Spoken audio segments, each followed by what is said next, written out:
Thanks for joining us online today. If you've been impacted by this ministry and have a story to share of how God is working in your life, we would love to hear it. Send an email to amen@anchorpoint.tv. Also, you can help bring messages just like this one to others who need to hear the hope and love of Jesus by investing today at anchorpoint.tv/give. Now, we hope you enjoy today's message. We're in this series that's really kind of developed into a season of breakthrough. Everybody say that word with me, breakthrough. 1, 2, 3, breakthrough. And we're believing God for some breakthroughs in our life. And we said last week that most everyone in the room has an area of life in which they need a breakthrough. Some of us is relationally, some of us financially, some of us physically in our body, some of us is spiritually. And here's what I know about all of us. We're going to face challenges and circumstances in our life that will break us if we don't have a breakthrough. In fact, some of us are on the edge of a breakdown if we don't have a breakthrough. So last week, if I had to sum it up in one word, my goal was to inspire you. That's what I want to do. I want to inspire you, and I wanted to inspire you to take action against indifference. And we learned our two major characters that will be the same today, King Saul and his son Jonathan. And while Saul was sitting, Jonathan was fighting. And we said we're going to take some initiative, and we're going to take the fight back to the enemy, and we're not going to let him just exhaust us and terrorize us and intimidate us into defeat. And that was great, man. We're spitting and screaming, man. I hope you charged up. And so what I need to do today, though, because that's how I wanted to start the series, is if I had to sum this week up in one word, it's going to be the word prepare. Everybody say that word with me. 1, 2, 3, prepare. Because I would do you a disservice as your pastor to not prepare you for what is ahead of you. It would be spiritual malpractice of me to get you to shout about breakthrough but not expect the battle. In fact, our title today that I'm using as a concept is expected battles. Expected battles. And the reason I say that is because you can expect the battle before you expect the breakthrough, so you better prepare. In fact, let me ask you a question. Everybody play along. How many of you have encountered something in life that you did not prepare for? If you are married, get your hand in the air. If you got kids, raise your hand. You didn't read enough books. You wasn't prepared. That little demonic thing pop out of you. Anyway. At this stage in my life, I'm an over-preparer. Anybody, you over-prepare? I'm an over-preparer. Yeah, there's just a few of us. I'm an over-preparer. I over-prepare a lot. I over-prepare for sermons. I mean, I study, I dig, I go after content. In fact, I could preach 3 sermons on the amount I study I did for this one sermon. And I walked the guy one time through my process. He goes, man, you could prepare half the time and it would still be good. I said, yeah, but I can't do it that way. I'm an over-preparer. I over-prepare for trips. I pack like a woman. I just do. Don't judge me, men. How many of y'all you pack for the? How many of you pack for the occasion? How many of you pack for what might happen? Might happen, right? Ladies, I'm with you. I don't know what kind of clothes I might need. I don't know why. I don't know. You know, I'm a preacher. I get called on to preach a lot. I mean, I could go home and I'd be sitting in my grandmother's church, and on Sunday morning, be like, "Are you ready?" I'm like, yeah, give me my iPad. I take 5 sermons with me everywhere I go. I pack multiple outfits. I don't know if it's going to rain or be cold. The weatherman has got it wrong once in a while, you know. Yeah, I pack a lot. I pack a lot on a mission trip. I pack a lot, and I pack a lot of underwear because my mama taught me to. That's why. Over-prepare. Now, some of y'all are not over-preparers. You're a different breed. You could care less about preparation. You're spontaneous. You live on the edge. You take life as it comes and just deal with it as it happens. How many of you are in the room? You just deal with it as it comes. Yeah, some of you are not playing along. So we have a pet name for you around here. We call you Psycho. That's what we call you. I've noticed that a lot of times the over-preparer always marries the fly-by-the-seat of your pants person. You ever seen this? Yeah, where one likes to prepare and doesn't like change and can't stand when it changes. The other one has no concept of change and could care less if it changes. And then you get in that whisper fight in the car when something changes, and it's like, I thought you said we were going to do that. I don't know we were doing that. Well, I didn't make the change of plans. Well, you made the change of plans. Well, you shouldn't change. Well, you shouldn't be a tightwad. Yeah. It's like, you know. My son Carter, he's almost 8 years old, he's 7. And I don't know if any of you have kids like this. He can't stand when things change. Anybody got a kid like this? Cannot stand when plans change. He's got to know what's happening, when it's happening, how it's happening. He just cannot stand when something changes. Well, you didn't say. And so last month was my youngest son's birthday. And Carter had started a few days in advance of using a tactic of psychological warfare against his brother to manipulate him into buying the game that he really wanted. And when my mother, his grandmother, sent him some money. He's like, I want to buy a video game. I'm like, buddy, you can buy any video game you want. And Carter's like, Mario Tennis Aces will make your life so much better. And if you buy Mario Tennis Aces, you'll be the best brother in history, and you won't have any problems, and Dad will never spank you. And he's using all these tactics. He's using all these tactics to get Carter. And so the day leading up to, I'm like, buddy, what kind of game you want? He said, I want to get Mario Tennis Aces. I said, is that the game you want? Because this is not your brother's birthday. Is that the game you want? Is that the game you want? Yeah, Dad, that's the game. So we're going to Walmart. We're going to Walmart. And Carter's, man, big old smile on his face, and he's this man. He goes, Graham, I'll let you have first player since it's your game. And I'm like, oh God. And I'm like, Graham, are you sure? Because Graham can be manipulated. Graham's a follower. That's what he is, okay? So I got to work with him a lot because I'm raising leaders, so he's a follower right now. And I said, are you sure? And he goes, maybe I don't want Mario Tennis Aces. Carter's world, crashed. And he's like, Carter said, but Graham, you said you were going to get it. You said that you were going to be the best brother ever. He looks at him and says, plans change. It's like, plans change. You've been listening to your mom way too much. I figured out the hardest things to handle in life are things you didn't see coming. Now, some things you can't. I get that. You didn't see the divorce coming. You didn't see the death coming. You didn't see the doctor's diagnosis coming. But I've learned there's a ton of things that we can prepare for and probably should expect. And that's what I want to talk to you about today, to be able to see what is coming. In fact, if you're jotting down notes, jot down this as our key thought today. I want you to understand that today's preparation determines tomorrow's breakthrough. That today's preparation, what you're doing today, will determine your breakthrough tomorrow, because every single one of us in this room has had a situation in our life where we underprepared and got overwhelmed. Now, some of us, it was in school, or some of you are a student, and you underprepared for the test, and by the time the test came, you were overwhelmed by the test.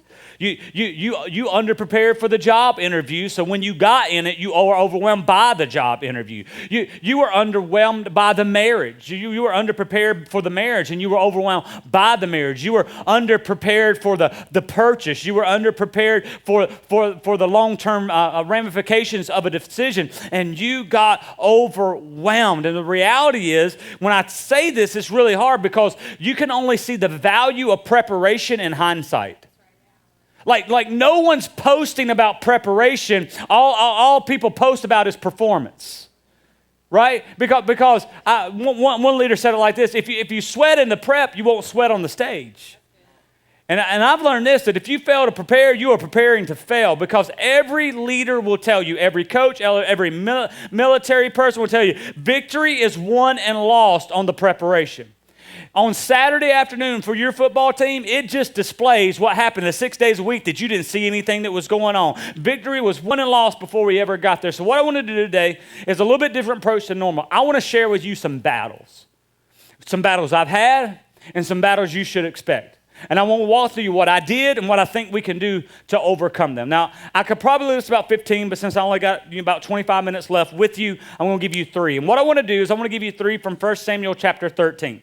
Last week we were in 1 Samuel 14. We talked about the breakthrough.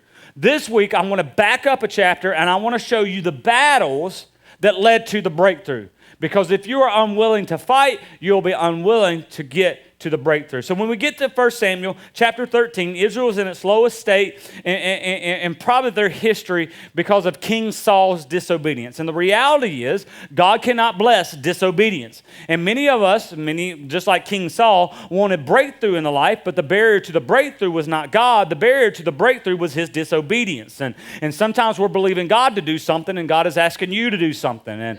And so we get there in chapter 13, and the enemy, the Philistines, are oppressing people, and they are trying to break the will of the Israelite army. In fact, they really have. We found out last week there's only 600 men The army has deserted King Saul and his son, and now the Philistines are in a position of power, and they are basically terrorizing, terrorists. They are breaking the will of Israel, and here's how they do it. We'll pick up the story, and then we'll get 3 takeaways. Here's what it says. Saul and his son Jonathan, and the men with them, about 600 men, were staying in Gibeah and Benjamin, while the Philistines were camped at Michmash. Say the 2 words with me. It says this. It says raiding parties. We're going to come back to that. Raiding parties went out to the Philistine camp in 3 detachments. Not a, say it with me, not a blacksmith could be found in the whole land of Israel, because the Philistines had said, otherwise the Hebrews will make swords and spears. Watch how they try to break the will of their enemy. So all of Israel went down to the Philistines to have their plow points, their mattocks, their axes, and sickles sharpened. So on the day of the battle, on the day of the battle of the breakthrough, only Saul and his son Jonathan had a sword or a spear in their hand. If you were here last week, you should have an elevated opinion of the armor bearer at this point, because he didn't have a weapon and he still went to fight. Okay, so watch what happens. Now say it with me, detachment of Philistines had gone out to the what? To the pass. To the pass. And that's where the battle took place. So what led up to the pass? What led up to the breakthrough? If you're jotting down notes, jot this down. First one is this. I think it's the battle of limitation. The battle of limitation. It's never been easier to notice our lack and simultaneously notice other people's abundance. In fact, we have a window through which we get to see everybody's abundance. Everybody's image that we want to see. If you come by my house right now, I have blinds and I pull them down so you can't see in the window, but we carry a window around, and in the generation that we're living in, we see life through a window, through a screen, and we look into the screen and we say things like, I can't believe they're traveling again. Oh, look at her, she's shopping again? Like, where does she get all of this money? Who's got her kids? Is she ever with her kids? Oh my gosh, do they ever parent? Lord, he's on the boat all the time. Does he ever work? And we notice what everybody wants us to notice, and then we begin to think, and maybe you don't say it out loud, someone say, must be nice. Must be nice to be on the boat on Saturday while I go to work. Must be nice. Must be nice to have all that time on their hands because they ain't got enough time to do anything they want. It must be nice. In reality, we have no idea the sacrifice they made to achieve that. In all reality, we don't know what they gave up to gain that. In all reality, you don't know the debt they incurred to show people and impress people that they don't even like who they really are. And limitation leaves us feeling empty. And that's where Israel was. They were empty. Look what it said in verse 19. There was not a blacksmith that could be found. The enemy will try to defeat you by disarming you. Okay? The Philistines did it, and your spiritual enemy will do it. Because if there is no blacksmith, there is no weapon. A blacksmith formed and shaped and developed weapons. Many of us are limited in our development. See, the reality is the enemy of your soul wants to limit your formation. He wants to limit your development. He wants to limit your growth. He wants to limit your potential. He wants to limit what you can do with what you have. The areas God wants to develop you are the areas that the enemy wants to limit you. That's why some studies say as many as 80% of evangelical Christians don't even know their spiritual gift. Because if he can keep you from knowing your spiritual gift, he can keep you from developing that gift. If he can keep you from knowing your purpose, he can keep you from developing your purpose. If he can keep you from developing your purpose, he can keep you from realizing the power that you have that is on the inside of you, and he will try to stop you at the level of formation. And many of us are frustrated by what we do not have. But listen to me, if you're consumed and frustrated by what you do not have, you will never develop what you do have. What you do possess. And our focus will become a 3-word focus. There's not enough. And many of us have said this. There's not enough time in the day. There's not enough days in the week. There's not enough money in the bank account. There's not enough help in the house. There's not enough love in the marriage. And if you live with a focus and a mindset on there's not enough, it will not be long till there's not enough becomes I'm not enough. It is a downward spiral. The reason there's not enough love in my home, you'll start to think that I'm not enough for him to love. The reason there's not enough money in the bank account, men, you'll start thinking, is I'm not enough to earn a paycheck to provide for my family. The reason there's not enough time in the day is I'm not super mom. I'm not enough like her, and I don't know how she does all that she does and get it done. I'm not enough. And you spiral into insecurity and inferiority. And I want to tell you, as your pastor, I battled this. I battled this for years. And one of the reasons is I'm not the smartest pastor you'll ever have. And I've come to grips with that. I'm a C student. Come on, somebody. How many of y'all were C students? Yeah, C. Anybody here, you were an A student? You were an A student? We don't like you. Stay home on test day, ruling the curve. Amen, amen. My wife was valedictorian. Avery, my wife, valedictorian. She told me when we first started studying, she said, I only ever made one B in my life. I said, ain't nothing, I ain't never made one B in my life either. Ain't nothing. Get on out of here.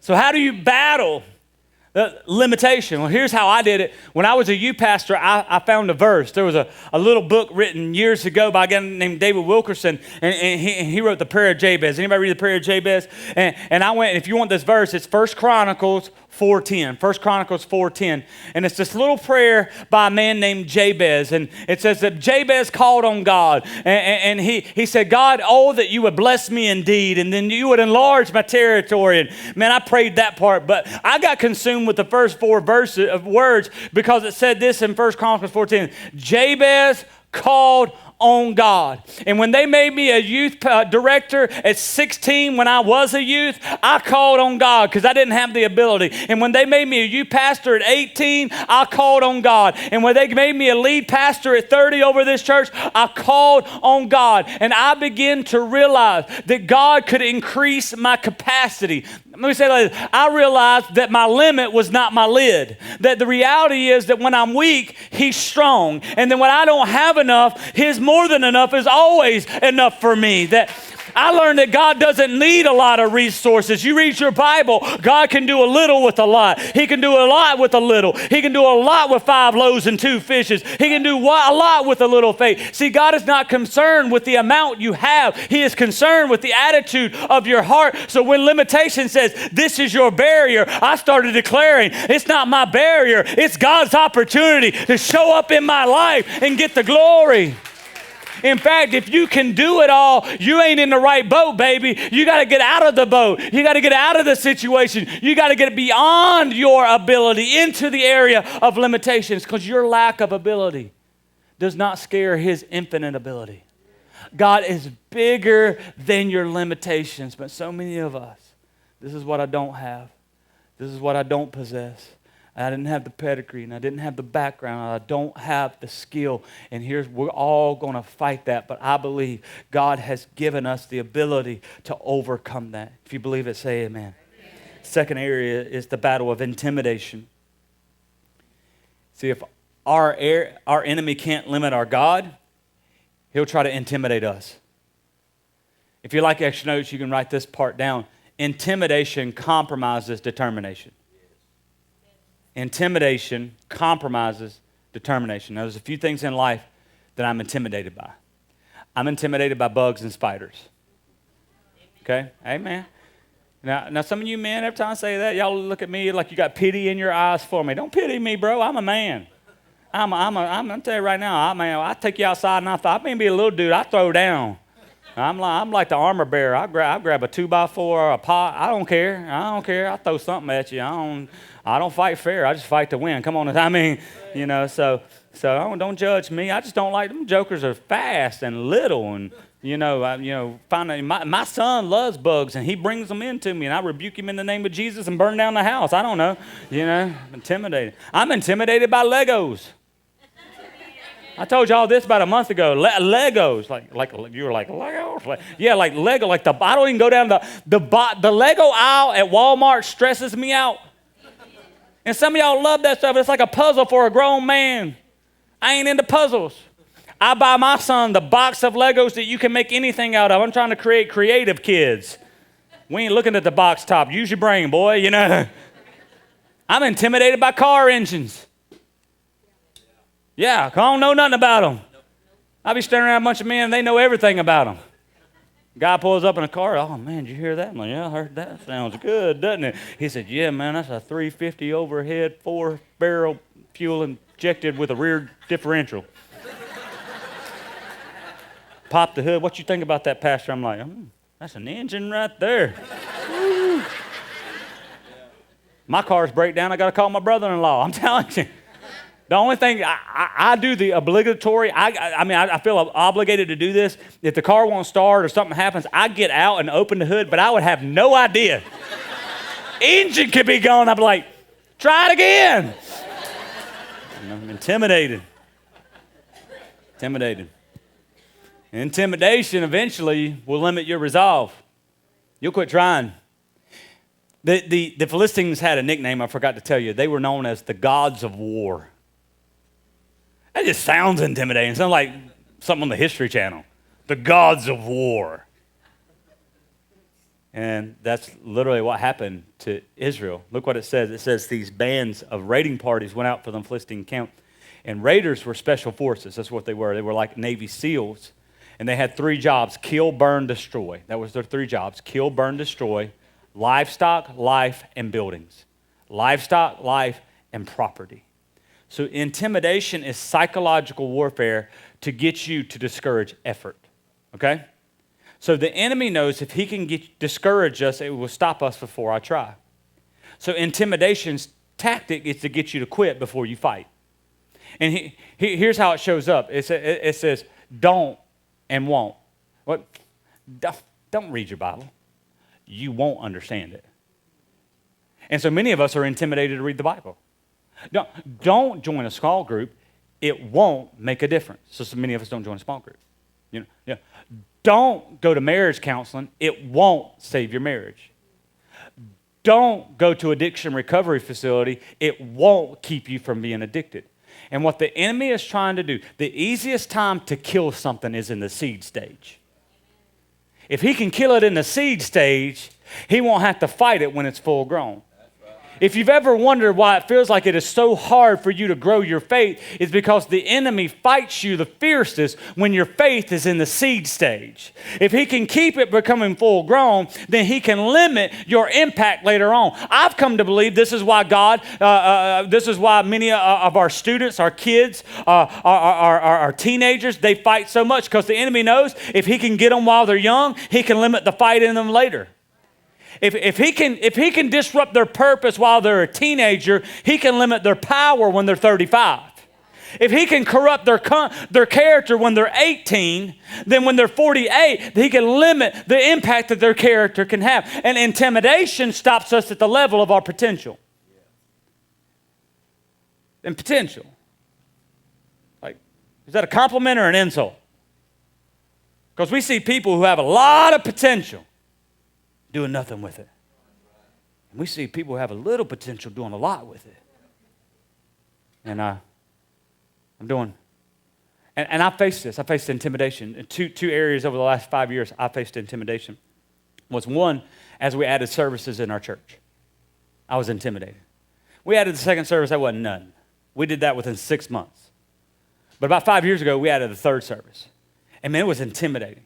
Because not many people were doing 3 services, and man, I was thinking about the team, and I was thinking about and people were concerned, and people were worried about the church growing, and people were worried about this, and they were about the band. People were about me. Hey, are you gonna be able to do it for 3 services? And I got the team together, and I got the leaders together, and I got the band together, and we just prayed and sought God, Felt like we were supposed to start third service, and we got together, and we just decided, you know what, that we can't base this thing on our comfort. That our comfort wasn't as important as reaching people for the cause of Jesus Christ. So we just said, you know what, we'll give up some time and some energy, effort to reach people. And then we did the third service, and then 3 years ago we started our 4th service. And starting that was intimidating. I was going to ask people the band who is volunteers, stay up here all day, kids workers, stay up here. I was going to ask them to give up their entire day and come back at 5:30, and it was intimidating to ask. It was a big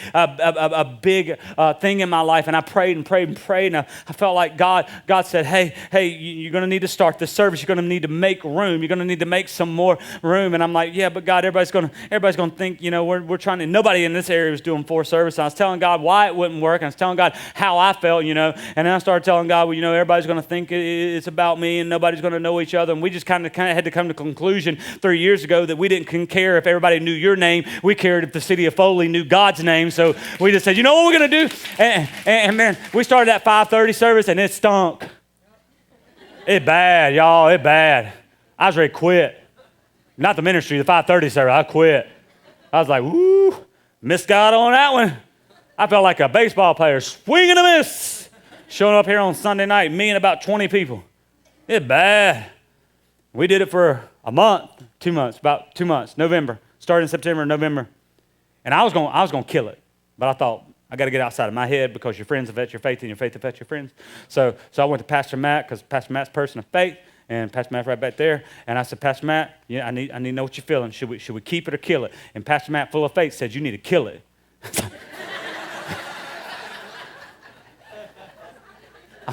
True story. I went to Pastor Jesse. I sat in her office. I said, this is how I'm feeling.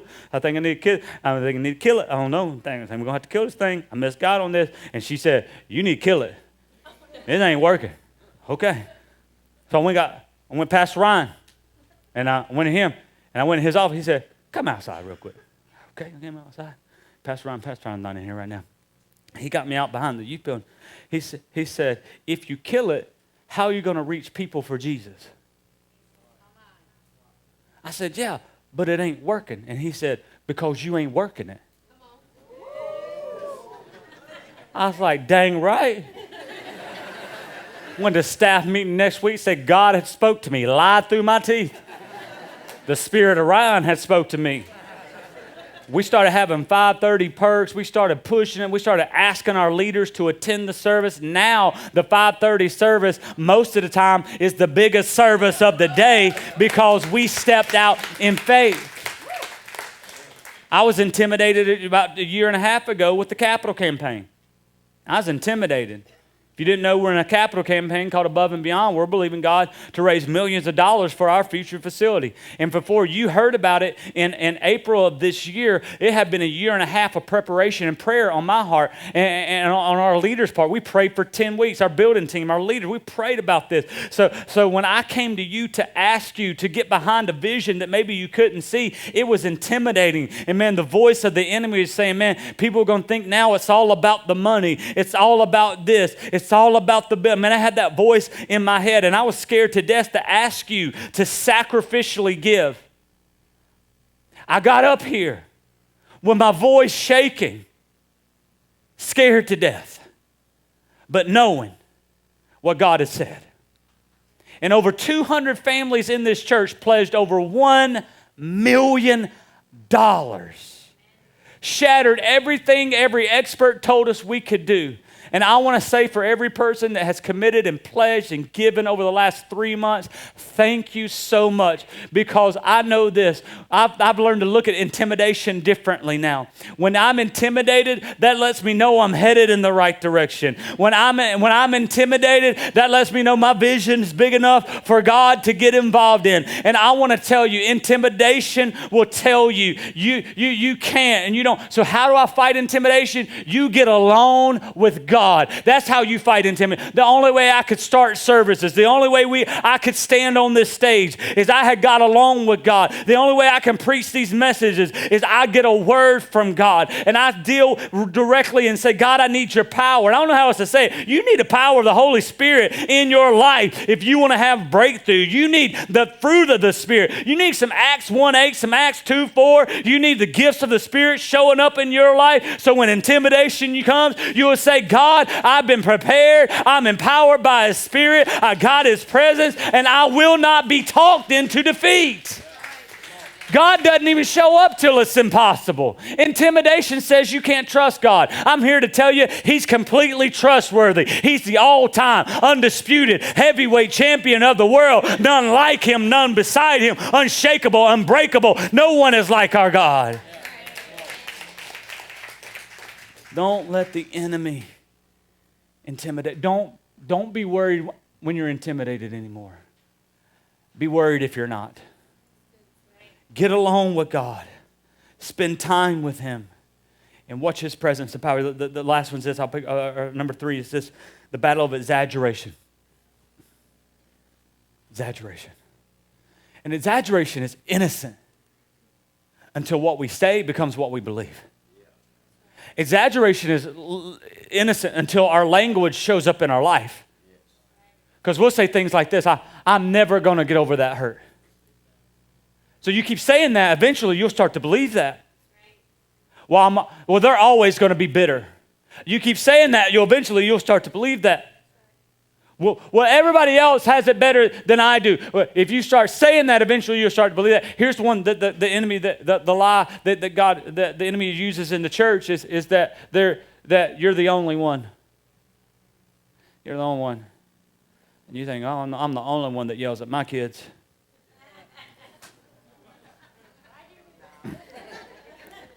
That's not true.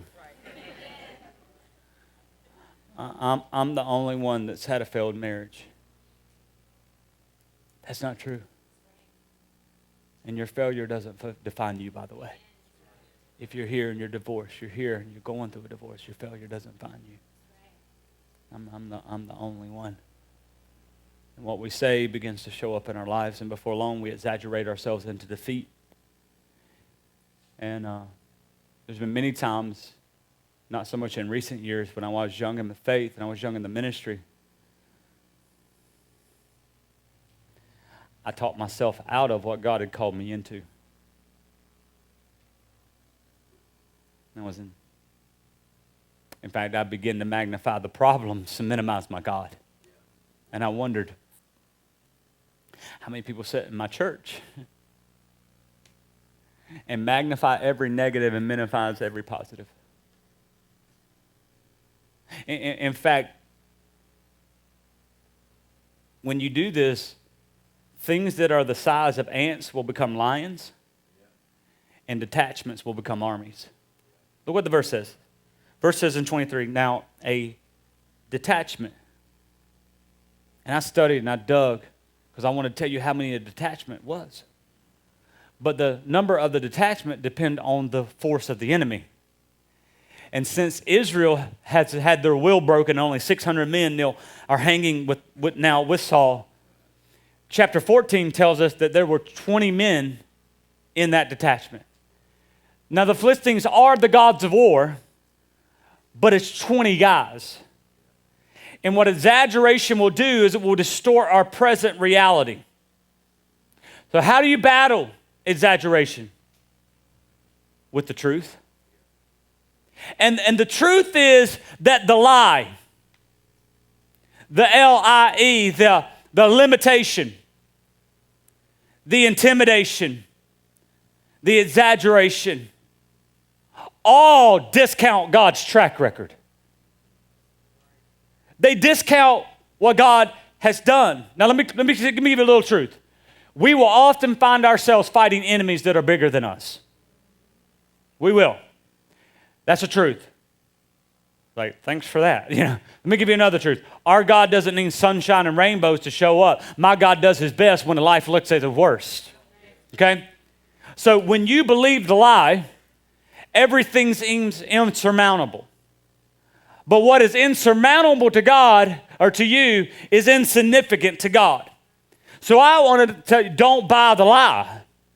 Don't buy the lie. And many of us have allowed a lie to hold us hostage longer than we deserve and longer than we should. And the longer that lie holds you hostage, the louder it becomes. And the longer you believe the lie, the less it defines your past and the more it will determine your future. Don't buy the lie, because a lie lived as truth will affect your life as if it's true. Don't buy the lie. Say those 3 words with me. Don't buy the lie. Don't do it. Don't buy the lie. Because what the enemy enemy meant to use for evil, God will turn around and use it for good. Don't buy the lie that you're not enough. It's nothing compared to his more than enough, and he's always been enough, and he'll never not be enough. So maybe you would have to step to the battle, that your voice would be shaking and your knees be trembling, but your confidence is not in your ability. Your confidence is in his infinite ability, and you'll be looking at something that is intimidating, something that is limiting, something that is exaggerating in your life, and you'll say, there is no way I can't, and people around you will be saying, I know we have a big vision around here. I get it. I know $3.5 million is a lot of money. I know changing a city is a big task. I know being a world influence is a large accomplishment to do, but I believe by faith that I see a miracle and I see a breakthrough that is coming, and if we get enough people to say, I'm with you heart and soul, there is nothing God won't do with people that are devoted to him. Don't buy the lie. Climb over the lie. That's number 4. Climb over the lie. Climb over the lie. Climb over.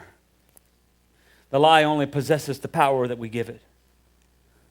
And today we're going to climb over every lie that has kept us from where God has called us. We're climbing over the lie. We're climbing over limitation. We're climbing over intimidation. We're climbing over exaggeration. It's about climbing. Because verse number 12 of chapter 14, it says, so Jonathan said to his armor bearer, say it with me, 1, 2, 3, climb, climb. See, chapter 13 ends, and Saul is sitting under a pomegranate tree, and Jonathan is going to pick fights, and he tells his armor bearer, he says, hey, we got to go over. We're going to do this. He said, we got to climb over this pass. Remember the pass? And on the pass, there was these two cliffs. There was Bozez and Sina. And Bozez means rock. Sina was hard place. Or Bozez means rock, and Sina could be interpreted thorny place. So for the sake of argument, we're going to say it's between a rock and a hard place. And Jonathan said, hey, we're going to go over here, and maybe God's going to show up. We think. We kind of hope God will show up. And the armor bearer like, do what you got to do. I'm with you heart and soul. Verse 12 said, so Jonathan said to his armor bearer, say it with me, 1, 2, 3, climb. I feel the spirit of Miley Cyrus coming on me. Before she got crazy and weird, it's the climb. It's the climb. It's all about the climb. The reason some of us won't experience breakthrough in this season is we won't be willing to climb. Some of us are too cute to climb. We're too cute to get our hands dirty. We're too cute to get a little radical. We're too polished to give up anything. We're too polished to say, God, I got to have a death. We're too polished to cry out in the middle of the night. We're too polished for our kids to see tears streaming down our face. We're too cute to come down to an altar, sitting there wanting a breakthrough, but unwilling to go through the climb to get it. But I want to tell you right now, if you want to break through in your life, you're going to have to climb. He said, I climbed up after me. I love Jonathan, man. I got to get some more Jonathans in my life. He said, the Lord has given them into the hand of Israel. He speaks in past tense about a future battle. Ain't even crawl between rock and a hard place. Don't worry, God. Don't worry, dude. If I was an armor bearer, I'd be like, easy for you to say, you got a sword, I got a rake.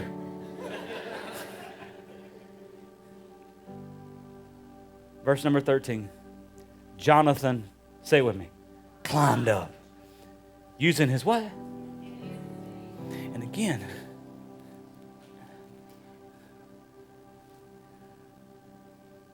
you want breakthrough? Do you really? Do you really? You want breakthrough with your anxiety? Really? I mean, you really want to break addiction? Or you just want to keep saying you want to break addiction? Oh, is that too real for Sunday morning?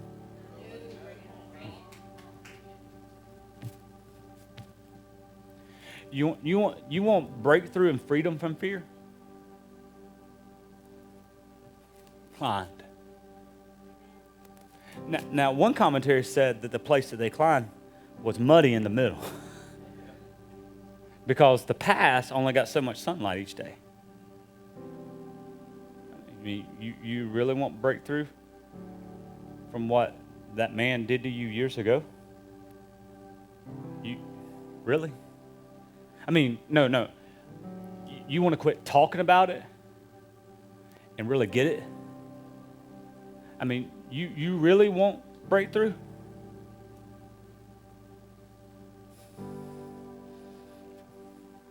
From the abuse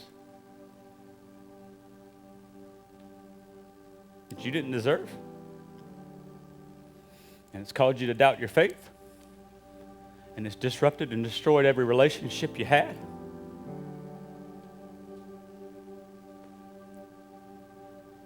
Then climb.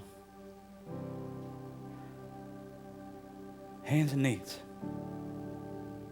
Oh, you're gonna get a little dirty. But breakthrough is on the other side of the battle that you're willing to engage or not engage. So they climbed up using the hand feet, and the armor bearer's right behind them. The Philistines fell before Jonathan. I guess the armor bearer came by with his rake, just raking up people. I don't know. They fell. They fell. So this morning, you choose. Go ahead, that slide up on the line. You choose. You choose. Will you allow the lie to defeat you? Or will you defeat the lie? Will you allow the lie to hold you hostage? Or will you allow the truth to set you free? You choose.